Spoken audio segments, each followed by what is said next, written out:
Ok. Bon, bah, on va peut-être commencer. Mais bon, d'abord, bon, tout le monde a passé un bon été. Alors, levez la main qui a bossé l'été. Énormément, énormément. Tout le monde bosse ici, là, c'est dingue. Ok, bon, vous avez réussi à mettre un peu d'argent de côté pour l'année? Bien. Ok. Ok. Bon, bah, en tout cas, ça fait plaisir de vous revoir. J'espère que vous êtes plein et pleine d'énergie pour attaquer la L2. Alors, pour nous, on va attaquer la microbiologie, qui sera enseignée par moi, Madame Moratou pour la plupart des cours et Monsieur Delava pour beaucoup de groupes de TP et de TD. C'est vrai, c'est 7h59. J'ai commencé à 1 minute d'avance.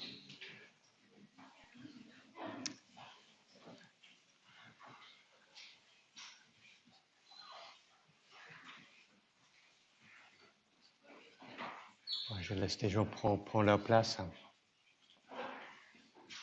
OK.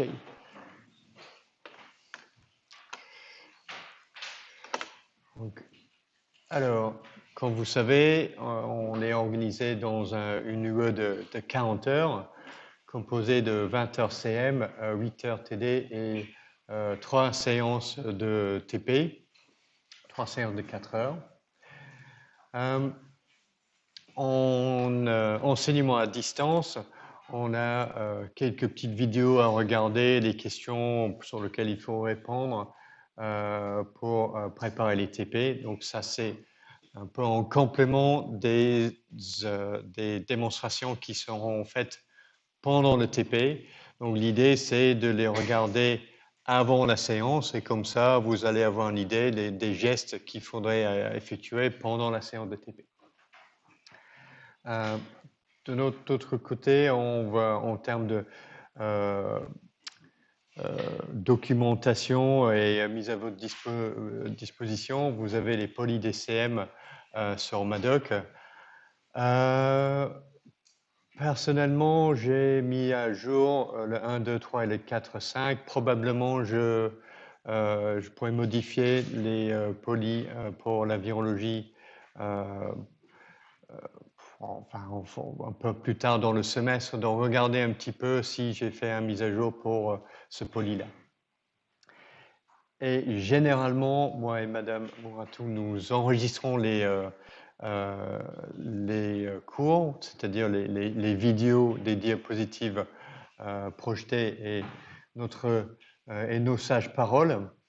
Donc, vous aurez ces vidéos mises à disposition. En cas de problème technique, le son ne marche pas, il y a un plantage quelque part dans l'enregistrement, les vidéos des années précédentes seront toujours utiles, parce qu'on n'a pas beaucoup changé depuis 2 ou 3 ans. Et en termes d'évaluation, donc on est sur 40% CC et 60% à l'examen en janvier. Pour le 40% de CC, 20% c'est sur le compte rendu de TP et 20% c'est sur l'épreuve écrite qui aura lieu vers la fin du semestre. Donc en fait, vous allez avoir pratiquement 80% de l'évaluation qui aura lieu à la fin du module. D'accord? L'épreuve de CC et l'examen. Donc toujours est-il que il faut essayer d'apprendre les choses au fur et à mesure, comme ça va être plus efficace. Alors, si la microbiologie vous intéresse cette année, j'encourage tout le monde de prendre l'option de biologie, mycologie, jusqu'à présent en tout cas. J'ai encouragé tout le monde de prendre cette option en licence 3. Nous sommes en train de mettre en place de nouvelles offres de formation. Et donc, les programmes de la licence 2 et de la licence 3 vont, il me semble, changer l'année prochaine.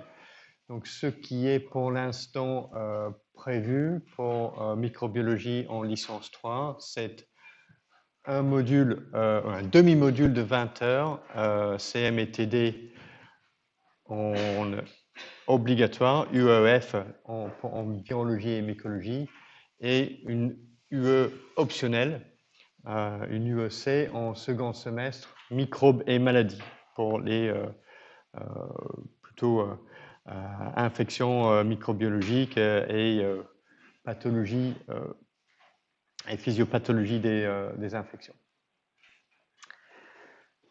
Alors, moi, je suis un grand fan d'ouvrages, de textes de référence pour n'importe quelle discipline dans la licence.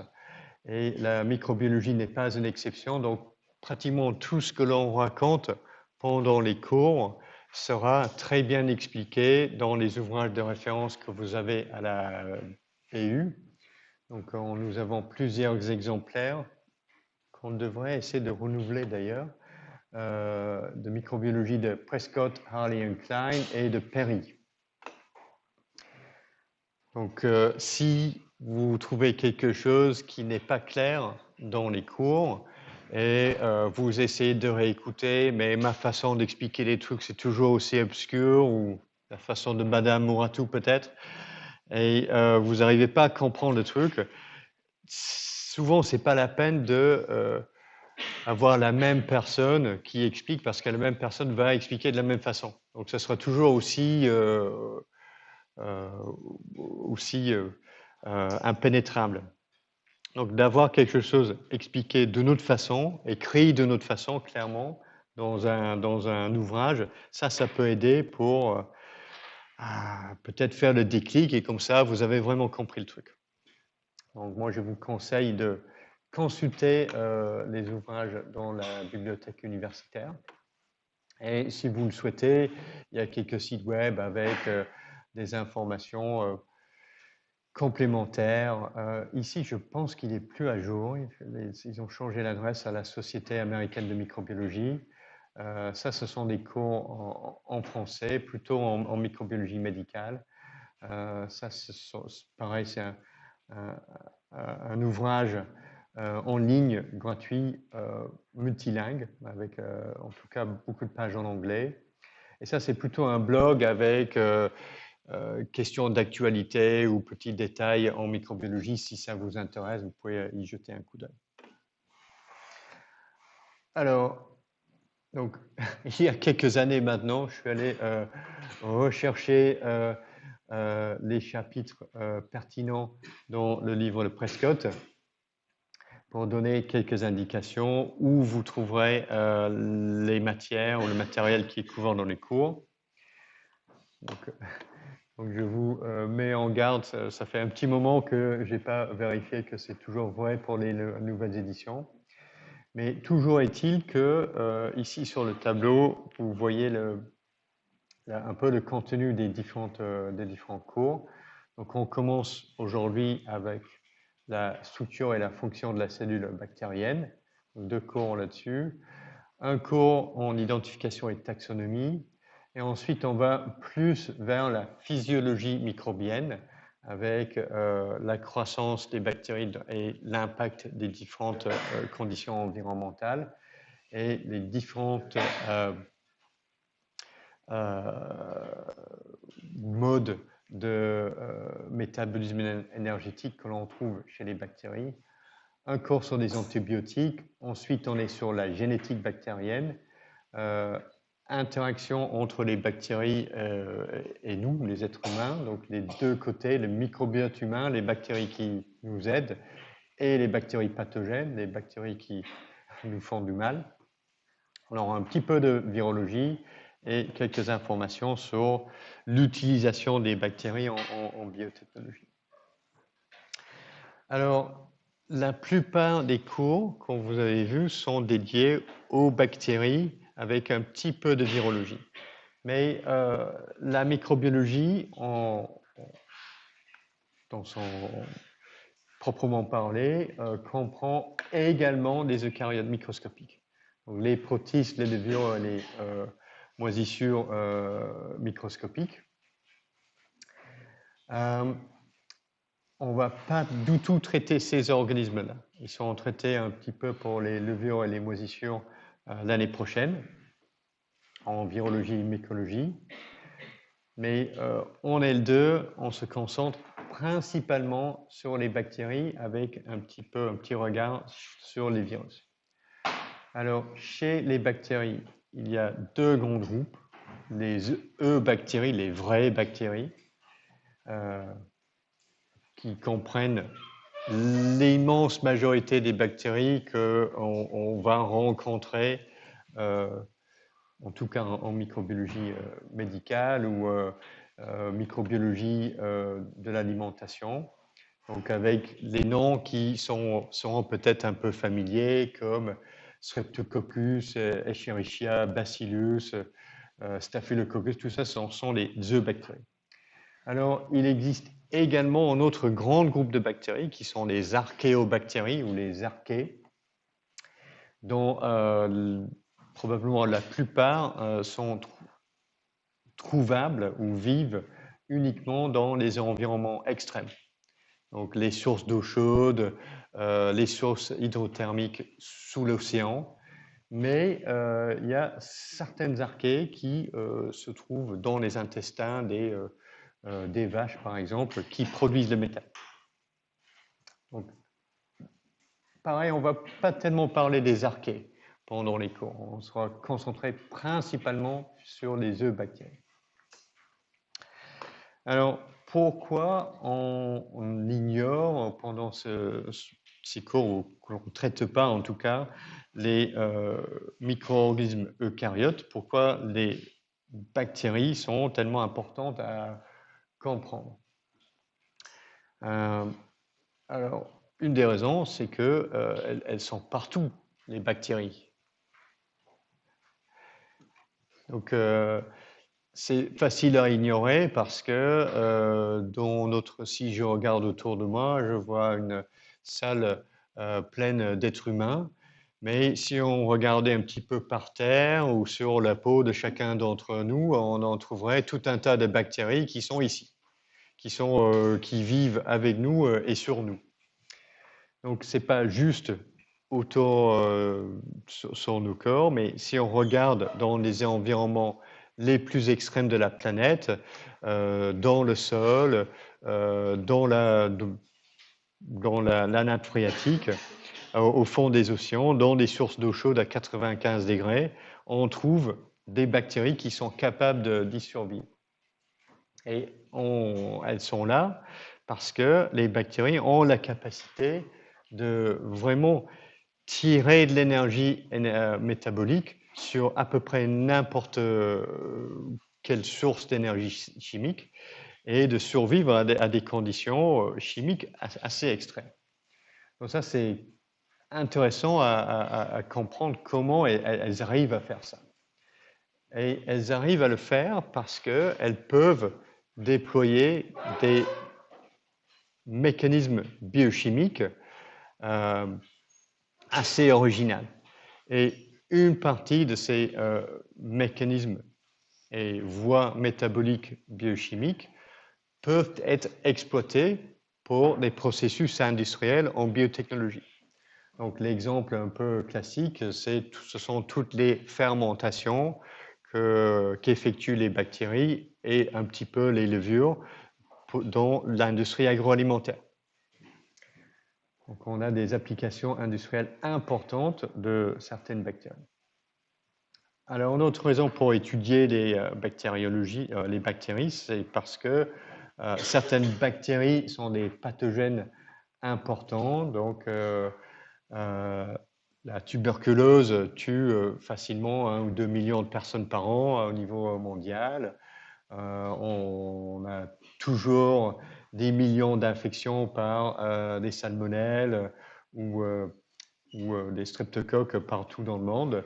Et donc, on a un impact non négligeable sur la santé des infections bactériennes.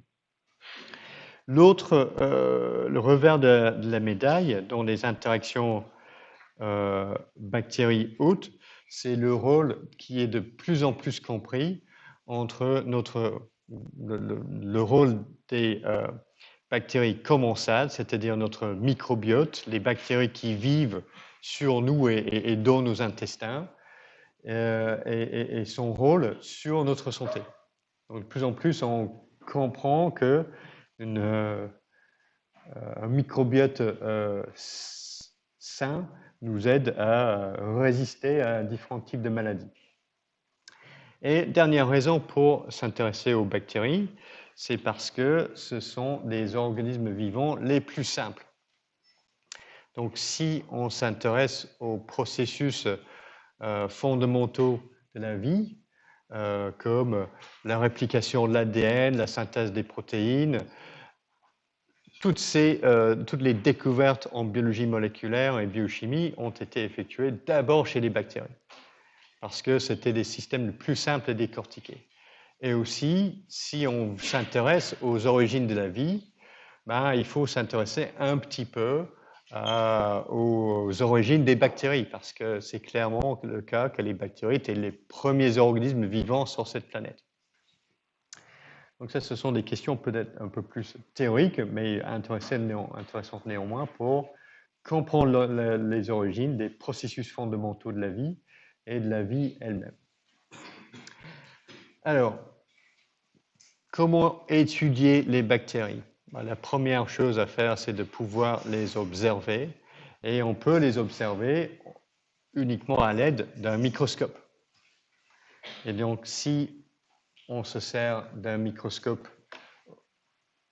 optique avec une contraste doté de la contraste de phase, on peut voir les cellules bactériennes assez bien délimitées et voir différentes formes de la cellule et de temps en temps différentes structures comme ces corps d'inclusion, graines d'inclusion à l'intérieur de certaines bactéries. Ok, donc on peut les voir avec un microscope simple. La plupart du temps, on va... Donc, ce n'est pas tout le monde qui a un très bon microscope avec le contraste de phase. Avec un microscope droit simple, ce n'est pas si facile que ça de voir les bactéries. Et on s'aide d'une coloration de façon à les distinguer plus nettement. Et donc, les colorants peuvent être des colorants simples qui vont marquer la cellule bactérienne, quelle qu'elle soit. Donc, le bleu méthyle, c'est une coloration simple. De temps en temps, on voit que les cellules bactériennes sont entourées d'un sort de halo. Donc, l'extérieur, le bord de la cellule bactérienne n'est pas quelque chose de net chez cette bactérie. Donc, on distingue ce sort de halo qui est ce qu'on appelle la capsule bactérienne. Donc, on a une sorte de cellule et des fois, on a une sorte de matière autour de la bactérie. Alors, les colorants simples permettent de visualiser des bactéries, mais ce qui est très utile aussi, ce sont les colorations différentielles qui permettent de distinguer différents types de bactéries. Et la coloration différentielle de loin le plus utilisée, c'est la coloration de Gram, qui permet de distinguer les bactéries à Gram positif, qui sont coloriées en mauve foncé ou coloration violette, des bactéries à Gram moins qui ont une coloration rose. Donc ici, on voit deux types de bactéries. Donc, la coloration de Gram, c'est une coloration différentielle. Ce n'est pas le seul. Donc, pour mettre en évidence certains types de bactéries, notamment les mycobactéries, comme Mycobacterium tuberculosis, on se sert d'une coloration que l'on appelle résistante à l'acide ou la coloration Zille-Nielsen. Et là, on voit des sortes de petits bâtonnets roses ici. Donc, ce sont des mycobactéries. Donc, ça, c'est toujours utilisé pour le dépistage de la tuberculose. Une coloration Zille-Nielsen sur un crachat. Et d'autres colorations différentielles permettent de distinguer différentes structures à l'intérieur de la bactérie. Donc, on a ces petites particules roses ici qui sont des endospores que l'on trouve chez certaines espèces de bactéries. Donc on peut voir les bactéries au microscope et une coloration différentielle permet de distinguer différents types. Donc ça, c'était peut-être la base de l'identification des bactéries, simplement de les observer et regarder un peu quelle tête elles ont. Et différentes espèces de bactéries ont des formes typiques. Donc avec deux formes majeures, les coques et les bacilles. Donc les coques avec des cellules parfaitement sphériques qui peuvent être isolées en chaîne ou en amas, les staphylocoques et streptocoques. Les bacilles, ce sont des cellules bactériennes en forme de bâtonnet. Et bâtonnet, c'est un peu sens large. Donc, on peut avoir ce qu'on appelle un cocobacille, c'est-à-dire une bactérie en forme de ballon de rugby en quelque sorte, ou en grain de riz, juste une sorte de rond légèrement allongé. Ou alors des vrais bâtonnets, typiquement forme bacille, qui peuvent être tout seuls, organisés en chaîne ou en palissade. Donc, coque et bacille, ce sont les deux formes vraiment typiques des cellules bactériennes. Mais il existe d'autres morphologies des cellules bactériennes, des cellules bactériennes avec une sorte de structure allongée sur le corps principal, des bactéries avec des extrémités pointues, donc Fusobacterium, des bactéries en forme de virgule ou une forme un peu repliée sur elle-même. Et donc, lorsqu'on a une bactérie d'une de ces formes un peu particulière, ça c'est quelque chose d'utile en identification. Parce que cette forme un peu tordue de la cellule bactérienne, c'est typique de Helicobacter. Les bactéries en forme de spirale, ce sont des spirochètes. Donc, par exemple, Borrelia, c'est une espèce de spirochète. Donc, ces formes-là sont un petit peu typiques de certains genres de bactéries ou familles. Alors, la plupart, mais pas toutes les bactéries, en plus de leur forme typique, peuvent être classées comme Gram plus ou Gram moins.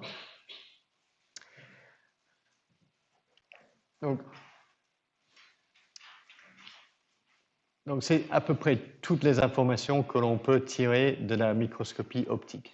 Si on veut aller plus loin, on a besoin d'une forme de microscopie qui permet de voir les structures plus petites, c'est-à-dire la microscopie électronique. Donc, en microscopie électronique à balayage, on a une image de la surface des bactéries, donc soit des coques, soit des bacilles.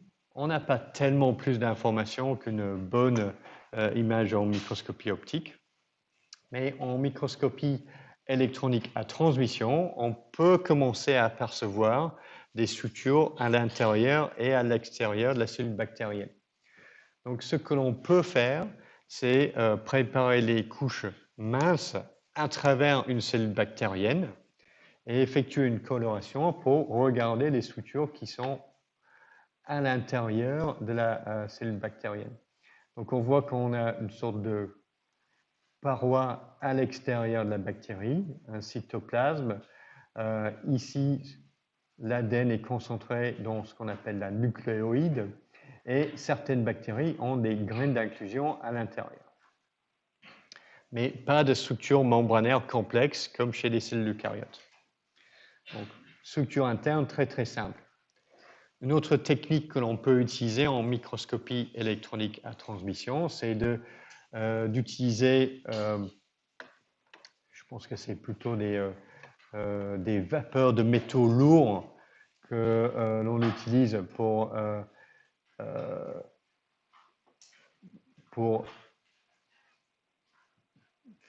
marquer ou déposer des atomes sur les contours des structures protéiques à l'extérieur de la bactérie. Et ensuite, on prend une image comme ça. Donc, c'est ça qui permet de visualiser des structures très très fines, filamenteuses à l'extérieur de la bactérie. Donc ici, on a un flagelle, peut-être deux, très longues, relativement épaisses, et puis tout un tas de petits filaments qui décorent l'extérieur de notre bactérie. Donc ces petits filaments s'appellent des pili ou des fimbriae. Donc on a des structures à l'extérieur de la bactérie que l'on ne peut pas voir en microscopie optique, uniquement en microscopie électronique. Alors, si on a observé ces structures en microscopie électronique, on aimerait bien comprendre comment, en quoi ils sont composés au niveau moléculaire. Et on a à peu près deux types d'approches pour obtenir l'information au niveau moléculaire. L'une, c'est l'approche biochimique, c'est-à-dire que, bon, si j'observe une paroi à l'extérieur de ma bactérie ou une membrane externe, j'ai envie de savoir en quoi elle consiste. Donc, je peux essayer de casser mes bactéries, séparer les différentes composantes et les analyser de façon biochimique.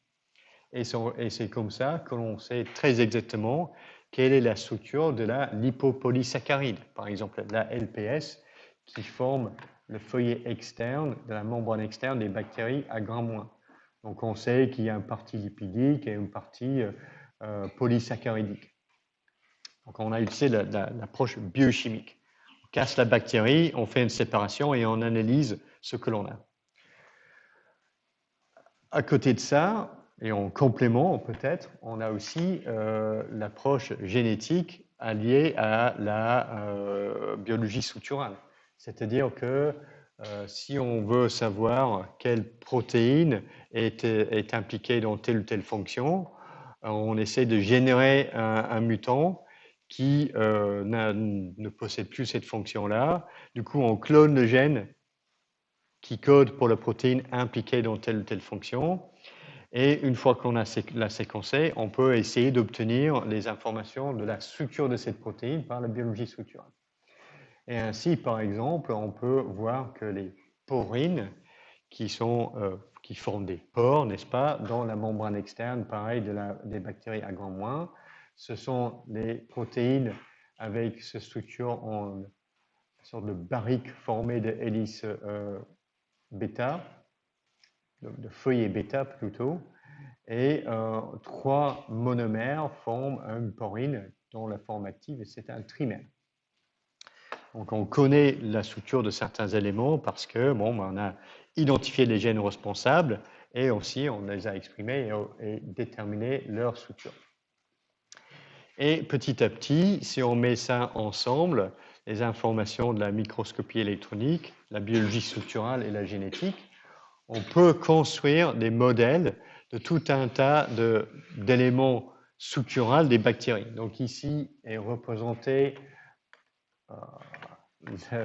la structure à la base des flagelles chez une bactérie à grain-, avec la membrane plasmique ici, la membrane externe là-haut, une fine couche de peptides ou glycanes et toutes les protéines impliquées dans la structure de la base du flagelle de la bactérie. Donc c'est une sorte de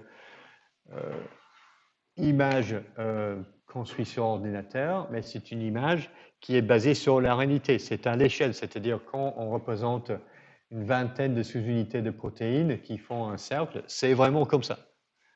C'est pas juste un gars qui a imaginé et qui a dessiné comme ça. C'est basé sur des vraies données de biologie structurale qui ont été accumulées pendant des dizaines et des dizaines d'années de recherche. Ok, donc juste pour faire une petite question, qu'est-ce qu'on peut voir en microscopie électronique? Donc, normalement, si vous flashez sur le QR code, ça va vous emmener vers une question sur Madoc. Et il y a plus d'une réponse possible.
Ok, pas mal de réponses. Donc, on va regarder ce qui était envoyé.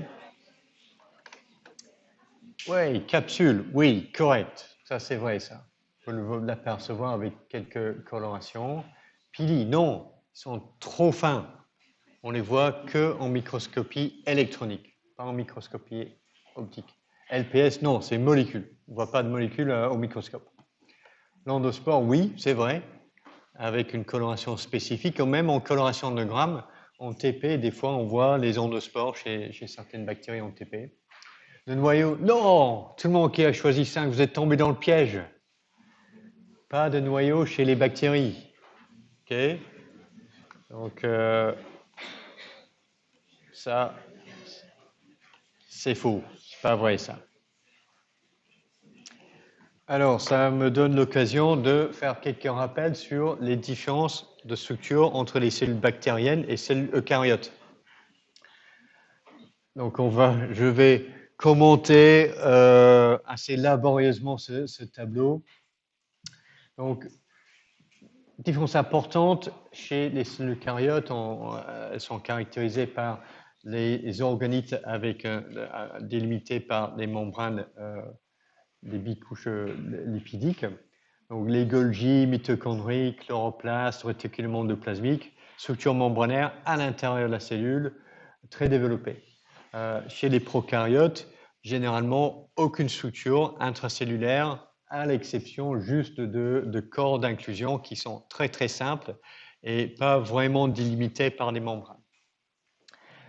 Chez des eucaryotes, toutes ces structures membranaires communiquent entre elles par le cytosquelette, avec un transport très actif. Chez les bactéries, on n'a pas vraiment de cytosquelette tel qu'on le voit chez les eucaryotes, mais on a quelques éléments qui ont un rôle homologue. Donc on a un cytosquelette rudimentaire, pas très très développé, pas totalement absent. Alors, chez certaines eucaryotes, on a une paroi qui est à l'extérieur de la membrane plasmique, qui protège la cellule, soit en pectocellulose, soit en chitine. Chez les bactéries, les eubactéries, on a une paroi en peptidoglycane qui a la même fonction, mais certainement pas la même biochimie. Donc, c'est un exemple d'une convergence évolutive. C'est une structure homologue qui assure les mêmes fonctions, mais en fait, les origines sont totalement distinctes. Membrane externe, donc chez les eucaryotes, c'est la membrane plasmique.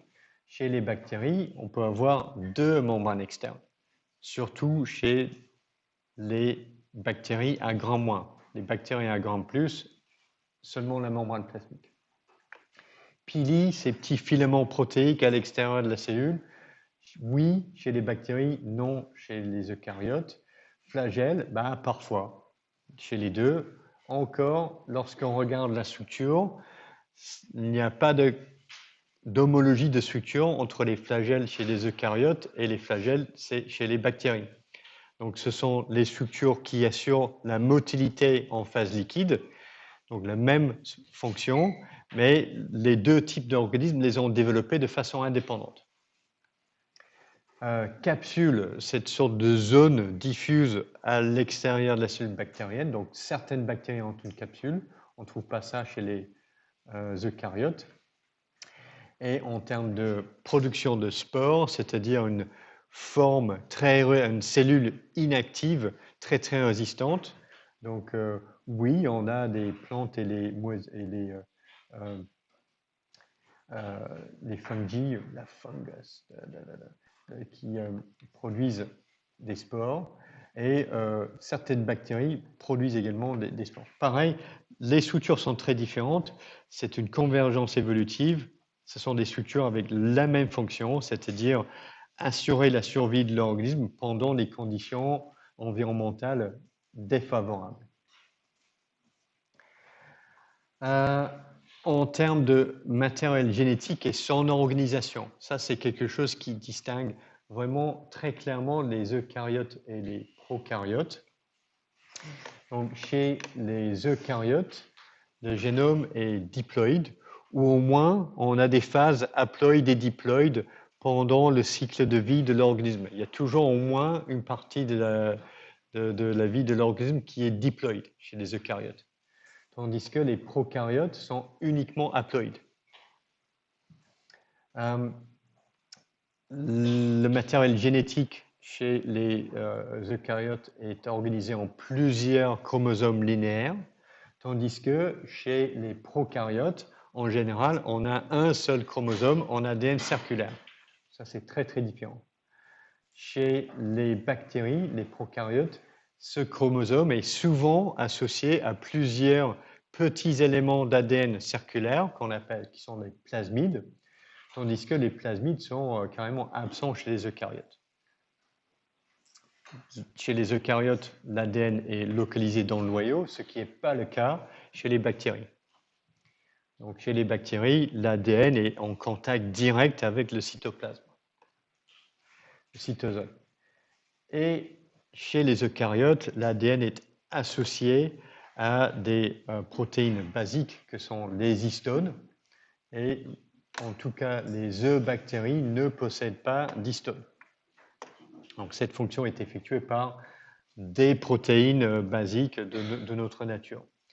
Alors, quelques exceptions, néanmoins assez règle générale. Donc, il n'est pas rare que certaines bactéries possèdent 2 chromosomes circulaires. Donc, chez Vibrio cholerae, par exemple, on a 2 chromosomes. Et chez certaines archéobactéries, les archées, on trouve l'ADN associé aux histones.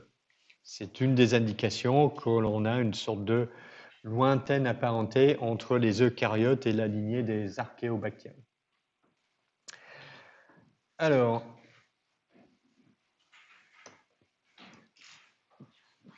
donc, ça, ce sont un rappel des différences eucaryotes-prokaryotes.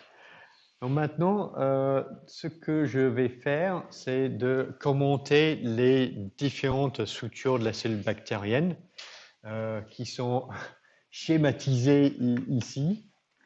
Donc ici, c'est ma cellule bactérienne et chaque fois qu'il s'agit d'une structure obligatoire, c'est-à-dire absolument nécessaire ou constitutive, nécessaire pour la survie de la cellule bactérienne, c'est souligné. Okay, donc le minimum, toutes les bactéries ont l'ADN concentré dans la nucléoïde à l'intérieur de la cellule bactérienne. La membrane plasmique est absolument nécessaire et une paroi en peptidoglycane, c'est également une structure constitutive chez presque la totalité des eubactéries.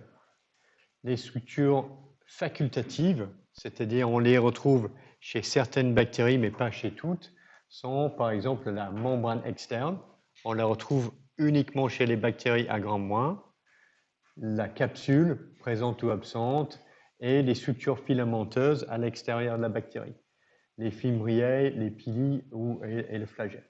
Corps d'inclusion également, ce sont des structures facultatives. Donc, ce que je vais faire, c'est de présenter ces différentes structures et parfois leur voie de biosynthèse. Parce que bon, c'est important et intéressant. Et je vais commencer par les structures externes et je vais terminer par les structures internes. Corps d'inclusion, nucléoïdes, cytosquelettes et éventuellement des endospores. Et en commençant par la paroi. La paroi en peptidoglycane qui est essentielle pour presque la totalité des bactéries. Alors, elle est essentielle parce que sa fonction, c'est de doter la cellule d'une structure rigide externe. Les bicouches lipidiques chez les eubactéries, chez les bactéries, sont très fluides, pas rigidifiées par le cholestérol comme chez nous. Donc le cholestérol, c'est une molécule que l'on retrouve uniquement chez les eucaryotes. Chez les prokaryotes, pas de cholestérol, donc les membranes sont très fluides. Donc pour rendre la membrane résistante à la pression osmotique, par exemple, il faut l'entourer d'une structure rigide qui est la paroi en peptidoglycane. Donc, toutes les bactéries possèdent de peptidoglycane, en tout cas toutes les eubactéries, pas toutes les archéobactéries. Et, la structure biochimique du peptidoglycane est très conservée. Et puisque c'est très conservé et essentiel pour la survie de la bactérie, c'est une cible pour certaines molécules qui luttent contre les bactéries. Donc, par exemple, la lysozyme, c'est une enzyme que nous fabriquons et qui est capable de découper le peptidoglycane. Donc, ça fait partie de nos défenses antibactériennes innées. Plusieurs familles d'antibiotiques ciblent la voie de biosynthèse du peptidoglycane. Ces antibiotiques sont synthétisés soit par des espèces de moisissures comme le pénicillium, le pénicilline, ou alors synthétisés des fois par d'autres espèces de bactéries. Et évidemment, les espèces de bactéries qui synthétisent l'antibiotique sont elles-mêmes résistantes à cet antibiotique. Sinon, elles se feraient tuer elles-mêmes. Mais néanmoins, donc elles sont résistantes et elles sécrètent un antibiotique qui empêche la synthèse du peptidoglycane. C'est toxique pour l'immense majorité des autres bactéries autour. Une autre chose qui est importante, c'est que donc, la paroi des bactéries à gramme plus et à gramme moins possède une couche de peptidoglycane. Donc, le peptidoglycane est présent chez les bactéries à gramme moins et chez les bactéries à gramme plus, mais l'organisation et la nature de cette couche de peptidoglycane est très très différente entre les bactéries à gramme plus et à gramme moins. Et la première chose pour comprendre cette différence dans l'organisation de la couche de peptidoglycane, c'est de comprendre comment ça marche la coloration à grammes. D'accord? Donc j'ai un peu copié ce petit schéma qui illustre les différentes étapes dans la coloration de grammes. Donc la première étape, c'est de fixer ces bactéries sur une lame de verre. Donc les bactéries sont immobilisées sur le verre et on va d'abord les colorier avec un produit, les marquer avec un colorant non spécifique qui est le violet de gentiane. Donc c'est un colorant basique qui va interagir avec toutes les molécules avec une charge négative. Donc, on a à l'intérieur du cytosol de toutes les bactéries, tous les acides nucléiques, les ARN, l'ADN, c'est un charge négatif. Donc, le violet de gentiane va suffixer un peu sur le cytoplasme de n'importe quelle bactérie. Donc, la deuxième étape, c'est de rajouter de l'iode. Donc, l'iode, il va réagir avec le violet de gentiane à l'intérieur des bactéries et former des gros cristaux. Donc, on va en quelque sorte fixer le colorant sur place. Et la troisième étape, très importante, c'est de laver des bactéries coloriées avec le violet de gentiane à l'alcool. Et pendant ce lavage, on voit que certaines bactéries vont retenir le colorant et d'autres bactéries vont le relâcher. Les bactéries qui gardent le colorant malgré un lavage à l'alcool, ce sont les bactéries à gramme plus. Les bactéries qui perdent le violet de gentiane avec un lavage à l'alcool sont les bactéries à gramme moins. Alors, à ce moment-là, les bactéries à gramme moins sont invisibles.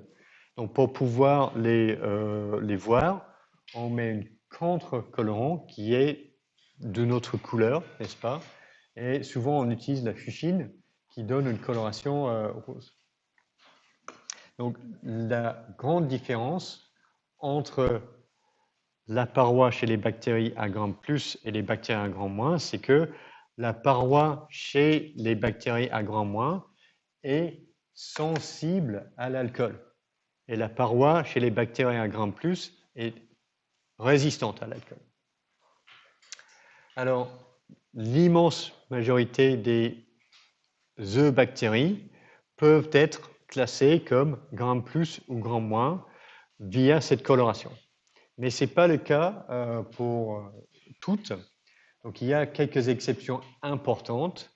Donc, il y a des bactéries qui ont une organisation de paroi qui est un peu différente, ni Gram+ ni Gram-. Par exemple, les mycobactéries, qui est un groupe très important pour la santé, en tout cas.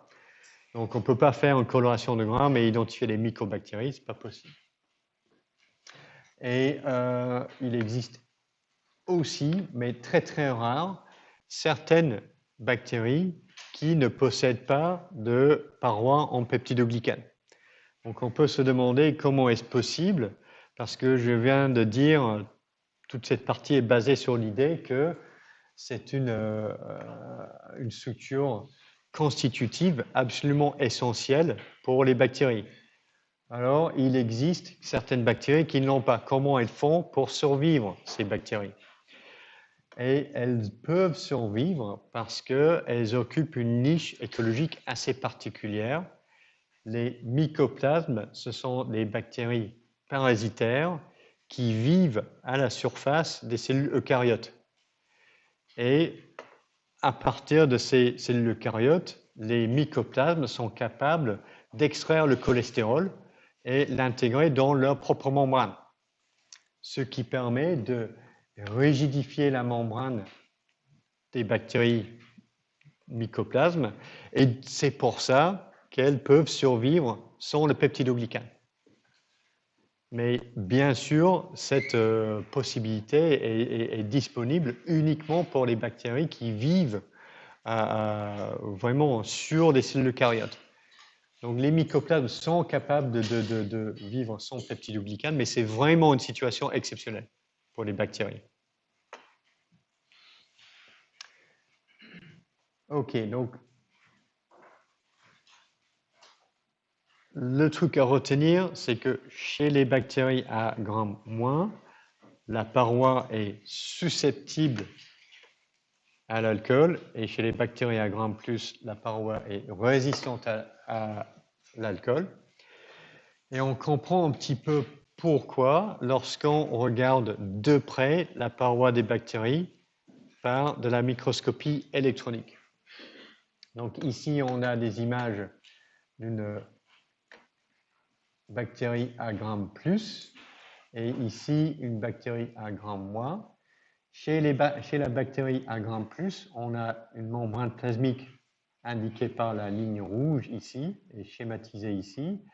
Et à l'extérieur de cette membrane plasmique, on a une couche épaisse de peptidoglycane. Et le peptidoglycane est relativement résistant à l'alcool. Donc c'est ça qui fait, puisqu'elle est très épaisse, c'est pour ça que les bactéries à Gram+ sont résistantes à l'alcool. Alors, chez les bactéries à Gram-, on a la membrane plasmique à l'intérieur, une fine couche de peptidoglycane et une membrane externe, qui est ici coloriée en jaune-orange. Et ça, c'est une membrane lipidique. Ça, c'est une membrane lipidique. Les deux sont sensibles à l'alcool, donc le colorant va partir. Et la couche de peptidoglycane est trop mince pour résister. Donc, c'est vraiment ça la différence fondamentale dans l'organisation de la paroi chez les bactéries à Gram+ et les bactéries à Gram-. Très important de retenir ça. Donc, il y a le peptidoglycane chez les deux. Chez les bactéries à Gram+, c'est une couche épaisse. Chez les bactéries à Gram-, c'est une couche mince et associée à une membrane externe. Alors maintenant, je vais passer un petit moment sur le peptidoglycane, parce que c'est une molécule extrêmement importante pour pratiquement toutes les bactéries, et sa voie de synthèse, c'est la cible de plusieurs familles d'antibiotiques. Donc c'est important également en microbiologie médicale. Alors le peptidoglycane, Okay, l'indice est dans le nom, c'est un polymère avec une partie glycanique, polysaccharide, et une partie peptidique. Donc la partie polysaccharidique, c'est une chaîne linéaire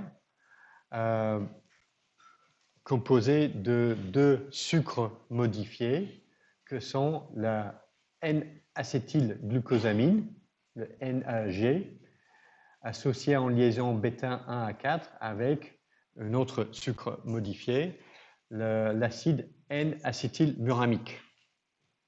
Et donc, on a une chaîne linéaire entre NAG, NAM, que je vais appeler NAG et NAM. Okay, donc, on a NAG, NAM, NAG, NAM, NAG, NAM, NAG, NAM, une longue structure linéaire. Ça fait une sorte de filament moléculaire. Alors, si on avait uniquement la partie polysaccaridique, le filament NAG, NAM, NAG, NAM, NAG, NAM, ça ne donnerait pas une structure très solide. On aurait juste un tas de fils associés l'un à côté de l'autre. Mais ça ne résisterait pas à une pression, ça. Parce que si on met de la pression, les fils vont se séparer. Donc, pour rendre la structure rigide et résistante, il faut lier les filaments entre eux. Et ça, c'est la fonction de la partie peptidique. La partie peptidique du peptidoglycane, ce sont 4 acides aminés qui sont associés à l'acide N-acétylmuramique et les peptides sont liés entre eux. Donc on a des ponts peptidiques qui relient le troisième acide aminé de cette chaîne à la quatrième acide aminé d'une chaîne à côté. Et donc du coup, les filaments NAM, NAG, NAM, NAG, NAM, NAG sont reliés entre eux. Et c'est ça qui fait qu'on ne peut pas tirer sur les filaments et les séparer parce qu'on a une liaison chimique qui va les connecter. Donc là, c'est illustré en 2 dimensions. Donc au lieu d'avoir juste un tas de filaments les uns à côté des autres, ça va faire une sorte de membrane ou un faisceau qui résiste à la pression.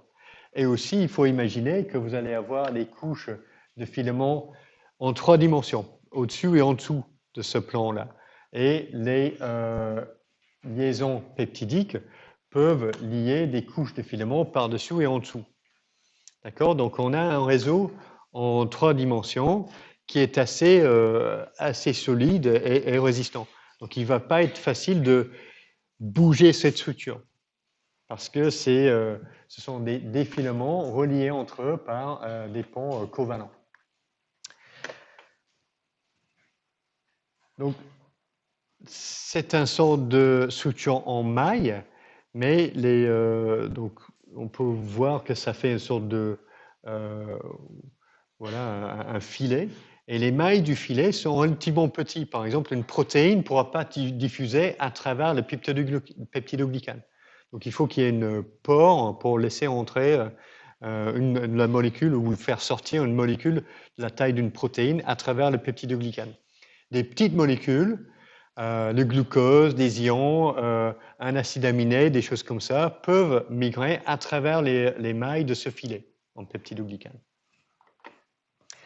Alors, la chaîne tétrapeptidique est un peu particulière parce qu'elle est composée de, toujours en position 1, le L-alanine, ensuite en position 2, le D-glutamate, ensuite un acide aminé qui s'appelle l'acide diaminopimélique, et en position 4, la D-alanine, pas la L-alanine. Alors, il y a quelques différences entre le peptidoglycane chez les bactéries A grand- et les bactéries A grand plus. Donc, cette structure-là avec L-ALA, D-glu, DAP, D-ALA, c'est typique chez beaucoup de bactéries A grand-, comme l'Escherichia coli. Et les liaisons interpeptidiques sont directes. Tandis que chez beaucoup de bactéries A grand+, par exemple Staphylococcus aureus, on a une lysine en 3e position et les liaisons peptidiques entre le quatrième acide aminé, le DHA, et le troisième acide aminé, la L-lysine ici, est assuré par 5 molécules de glycine attachées entre elles. Donc, ce qui fait que les ponts interpeptidiques chez les bactéries à gram plus sont plus longues que les ponts interpeptidiques chez les bactéries à gram moins.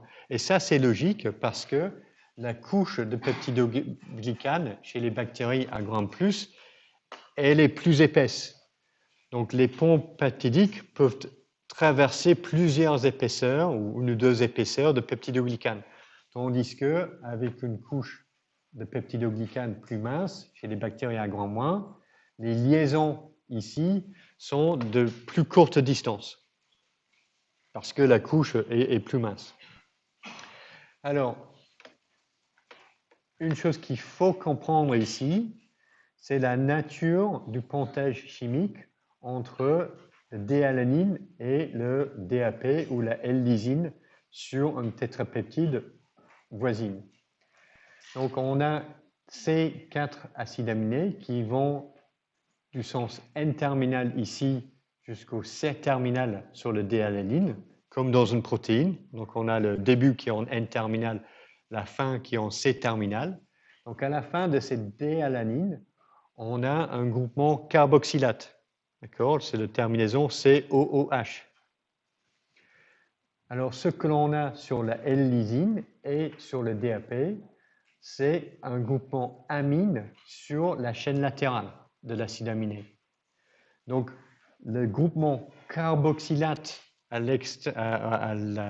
l'extrémité, enfin, à la fin de cette D-alanine peut réagir avec le groupement amine ici pour former un pont peptidique.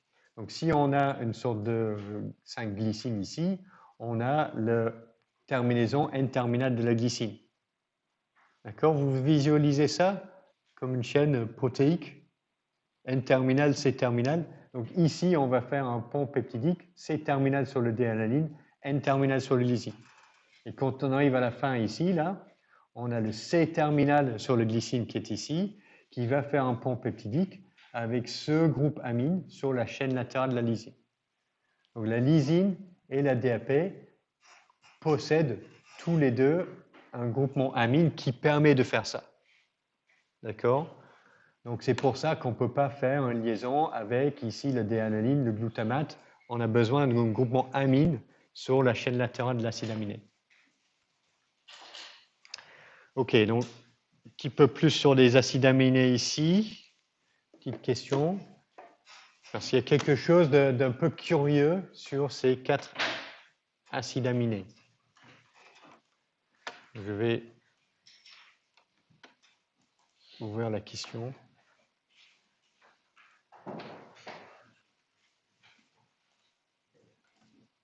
Ok, normalement la question est démarrée.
Wow.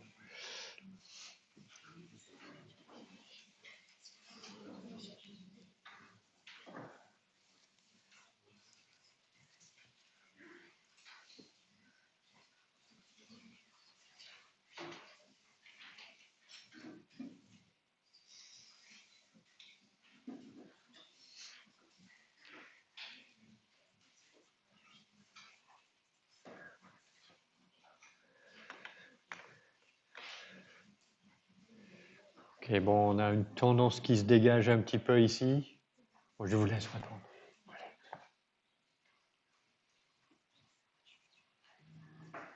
Bon, on a les réponses qui augmentent encore. Ok, ça s'est arrêté. Alors voilà, donc en une, on a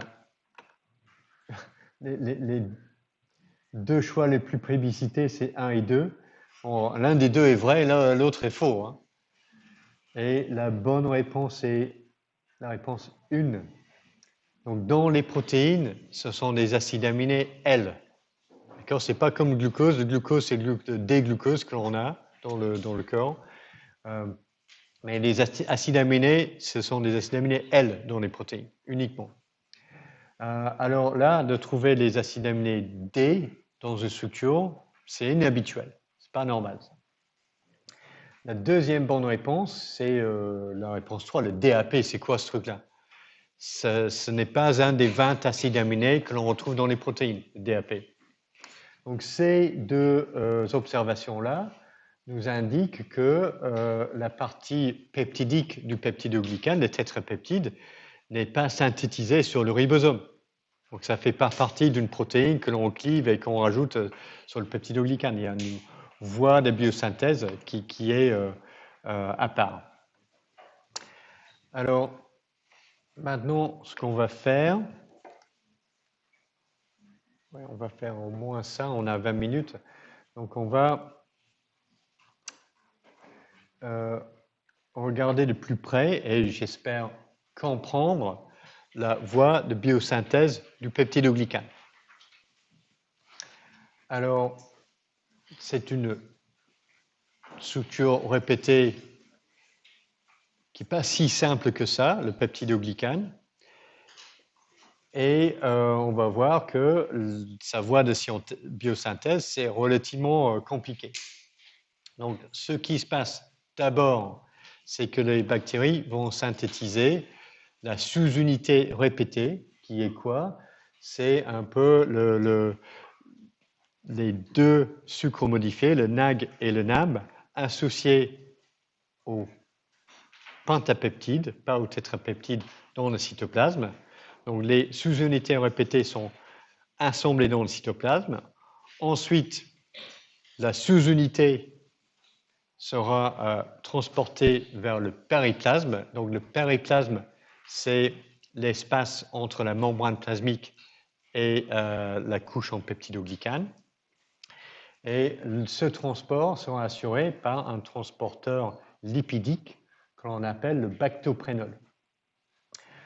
Donc on aura la structure répétée qui maintenant se retrouve à proximité du peptidoglycane et deux activités enzymatiques vont insérer cette sous-unité NAG-NAM-pentapeptide dans le polymère.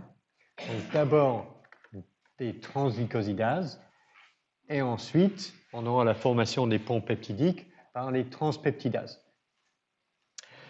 Alors,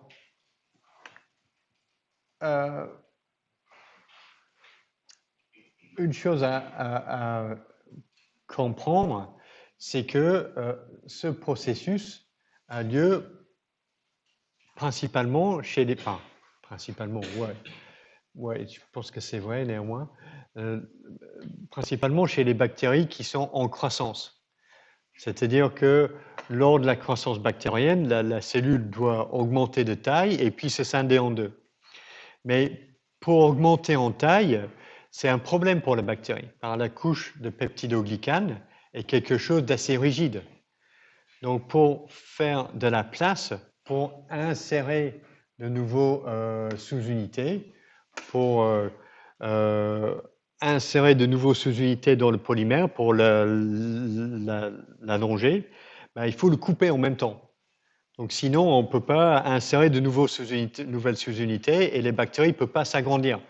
Parce que si donc, la synthèse du peptidoglycane est associée avec en même temps le clivage du peptidoglycane chez les bactéries en croissance par des enzymes qu'on appelle des autolysines bactériennes. Et c'est pour cette raison que les antibiotiques qui ciblent la voie de biosynthèse des peptidoglycanes, les pénicillines, les céphalosporines, la vancomycine, sont bactéricides. Parce qu'on pourrait se dire, ben, pourquoi ça tue la bactérie? Ça va juste bloquer la synthèse, la bactérie restera vivante, ben, la paroi elle va pas grandir, quoi. Mais chez une bactérie qui est en train de croître, elle est en train de, en même temps, dégrader le peptidoglycane par les autolysines et la resynthétiser en même temps. Donc, si on bloque la synthèse, il reste uniquement l'activité des autolysines et c'est ça qui fait exploser la bactérie. Donc, les pénicillines, les céphalosporines, les bêta-lactames sont des antibiotiques bactéricides. L'autre chose qu'il faut comprendre ici dans ce système, comme vous allez voir, c'est un truc compliqué. Donc on se demande, mais pourquoi ils ne font pas juste exporter tous les petits monomères, les NAM, le NAG et les différents acides aminés, pourquoi ils ne synthétisent pas tout ça à l'extérieur, la bactérie? Les bactéries ne font pas comme ça, parce que le vrai problème ici, c'est que pour n'importe quel anabolisme métabolique, c'est-à-dire de former un polymère biochimique, il faut ajouter de l'énergie métabolique. Donc ça, c'est un truc assez gênant en biochimie. Quand on a une grande molécule, un polymère, on va le casser, ça va générer de l'énergie. Quand on veut synthétiser une grande molécule, il faut ajouter de l'énergie pour pousser la synthèse dans le bon sens. Or, ici, on a un polymère qu'on veut fabriquer à l'extérieur de la bactérie. Et à l'extérieur de la bactérie, on n'a pas d'ATP, on n'a pas de source d'énergie métabolique. Donc c'est ça le vrai problème. Le problème, c'est que on doit synthétiser une molécule complexe à l'extérieur de la bactérie, là où on n'a pas vraiment de source d'énergie métabolique. Et c'est pour ça que la voie de biosynthèse est complexe, parce que les bactéries doivent déployer des astuces pour contourner cet obstacle et ce problème majeur. Donc, on va voir comment elles le font, les bactéries. Alors, la première étape, c'est la synthèse de notre sous-unité répétée, l'association des deux sucres modifiés et le pentapeptide dans le cytoplasme. Donc, la première chose qui est faite, c'est la synthèse du sucre N-acétylmuramique associé avec les 5 acides aminés du pentapeptide. Alors ça, c'est un truc à retenir. Dans la structure mature à l'extérieur de la bactérie, c'est un tétrapeptide, mais d'abord, les bactéries le synthétisent en forme de pentapeptide, 5 acides aminés. Ça va être très important, on verra par la suite. Alors, un autre truc à retenir, c'est, alors les peptides, la partie peptidique, c'est associé à quoi? La NAM ou la NAG? On peut oublier ça. Pour retenir, il faut savoir que c'est quoi l'acide N-acétylmuramique. En fait, c'est un dérivé du glucosamine N-acétyl. Alors, c'est quoi le glucosamine? Donc ça, c'est ici notre cycle ici, c'est à la base une molécule de glucose. Donc on a les carbones 1, 2, 3, 4, 5 et 6 ici qui n'est pas représenté. Et le glucosamine, on a un groupe amine qui est ici en position 2. D'accord? Et le glucosamine N-acétyl, donc on a un groupement acétyl qui est fixé ici sur la position 2. Bon, donc ça c'est pour le détail, pas important pour nous. Donc l'acide N-acétylmuramique, c'est ça, on a un groupement N-acétylamine ici en position 2. Mais sur l'acide N-acétylmuramique, on a un groupe lactate qui est greffé ici en position 3. Et sur le lactate, on a un groupement carboxylate. C'est pour ça que c'est acide. Okay? L'acide N-acétylmuramique. C'est ce groupe carboxylate qui donne l'acidité. Et c'est pour ça qu'on peut greffer des peptides ici. Parce qu'on a un groupement COOH, et c'est sur ce groupe COOH ici, que l'on peut commencer à coller d'abord les 3 premiers acides aminés de cette pentapeptide. Les 2 DLA sont synthétisés à part et puis les 2 sont greffés dans la dernière étape. Et c'est ça qui va nous donner notre structure N-acétylmuramique associée avec les 5 acides aminés de cette pentapeptide. Alors notre acide N-acétylmuramique n'est pas tout seul, il est associé avec l'uridine diphosphate, UDP, et c'est cette uridine diphosphate qui permet de greffer l'acide N-acétylmuramique plus le pentapeptide sur le bactoprénol. Le bactoprénol monophosphorylé, donc c'est une partie lipidique qui est encastrée dans la membrane plasmique, et le groupement phosphate qui est à l'extérieur, enfin dans le cytosol. Alors, ici, on a notre NAM plus pentapeptide associé avec le bactoprénol, plus 2 groupements phosphate ici. Quel est l'autre produit de cette réaction qui n'est pas illustré sur le diapositive? Qu'est-ce qui va être rejeté?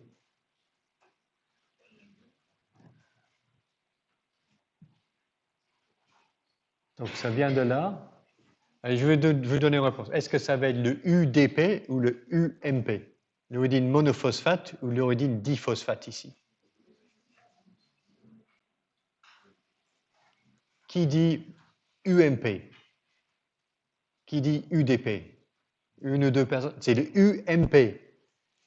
Parce qu'ici, on a un groupement de phosphate en plus. D'accord? Il doit venir de quelque part. Et il vient d'ici. Donc, on a 2 groupes phosphates qui sont disponibles dans cette liaison. Et un des 2 est retrouvé ici. Donc, l'autre produit de cette réaction, c'est l'uridine monophosphate. Et donc, ces ponts phosphodiesters, ils ont de l'énergie. D'accord? Donc, on a transféré de l'énergie de cette UDP vers ce bactoprénol diphosphate NAM. D'accord? Alors,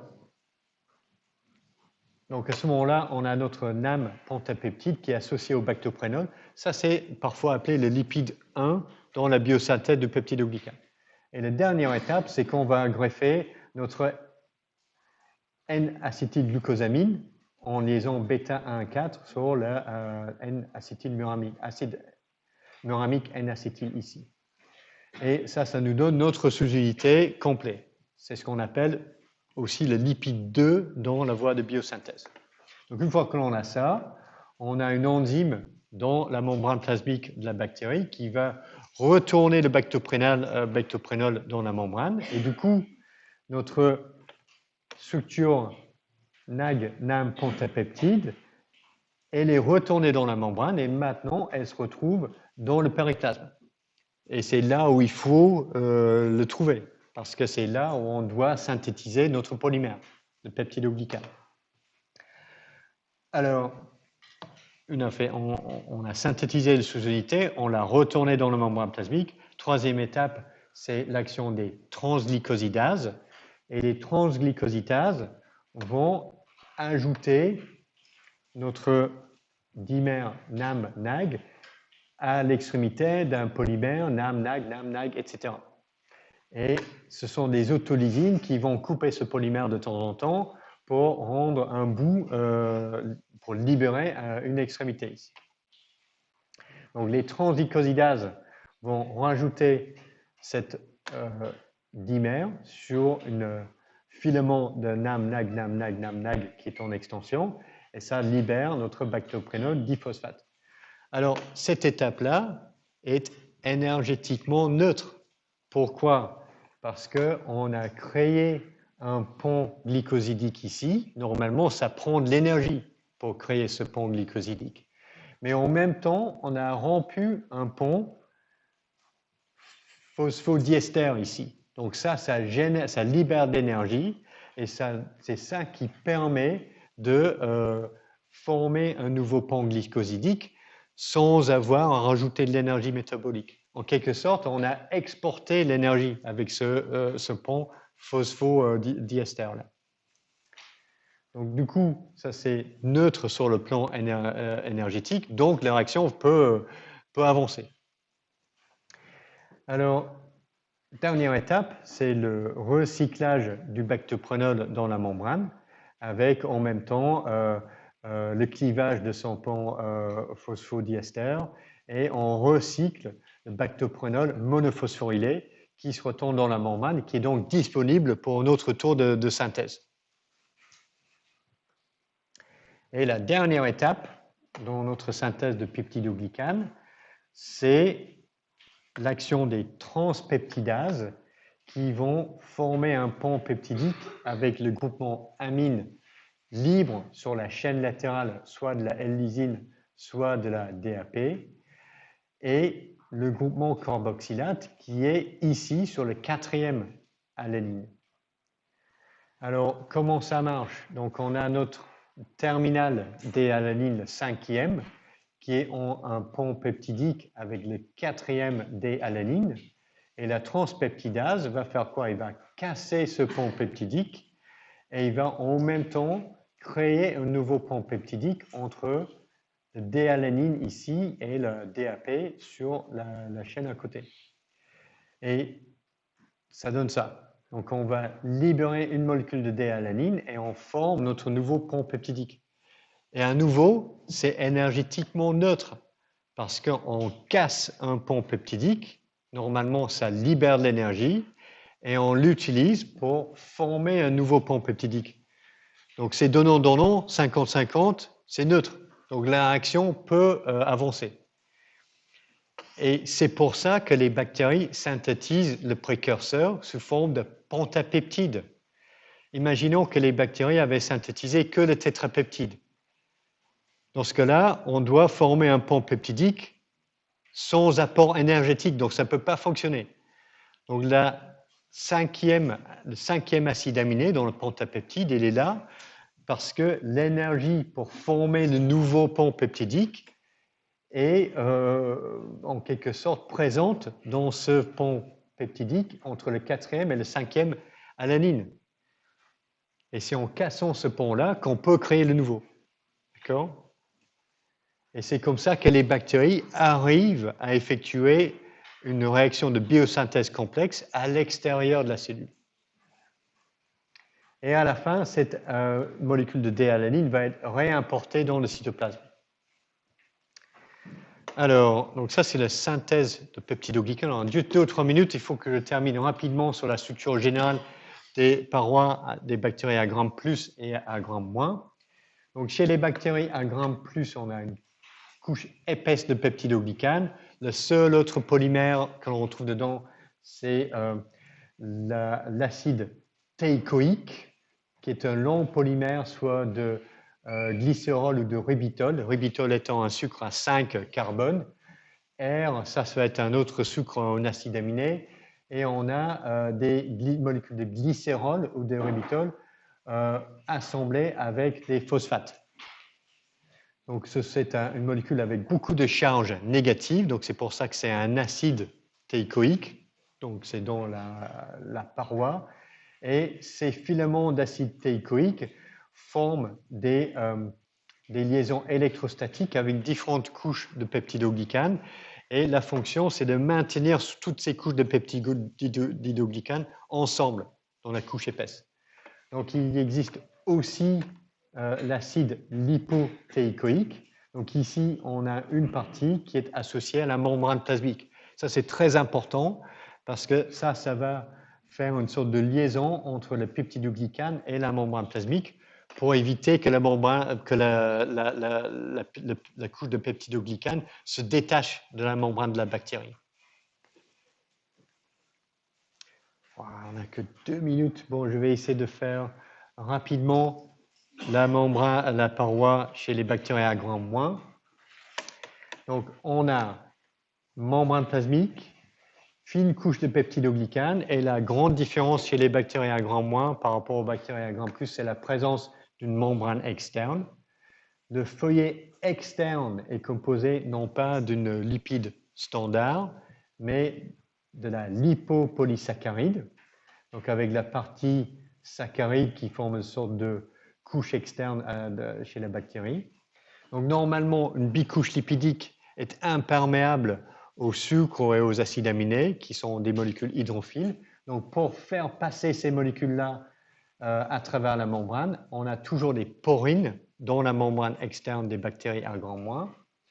Et la dernière protéine que l'on retrouve chez toutes les bactéries à grand moins, c'est la lipoprotéine de Brown, qui a une partie lipidique encastrée dans la membrane externe et la partie protéique qui fait des liaisons avec la couche de peptidoglycane. Là encore, c'est une fonction structurelle importante parce que c'est la lipoprotéine de Brown qui maintient le contact ou qui garde la membrane externe attachée à la couche de peptidoglycane.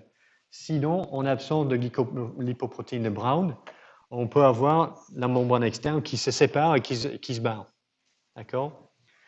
Donc, ce sont les éléments de structure que l'on retrouve chez les bactéries à grand moins et pas chez les bactéries à grand plus. Et je m'arrête là pour aujourd'hui. Donc, on se revoit vendredi, c'est ça? Mercredi? Non. Bon, bientôt en tout cas.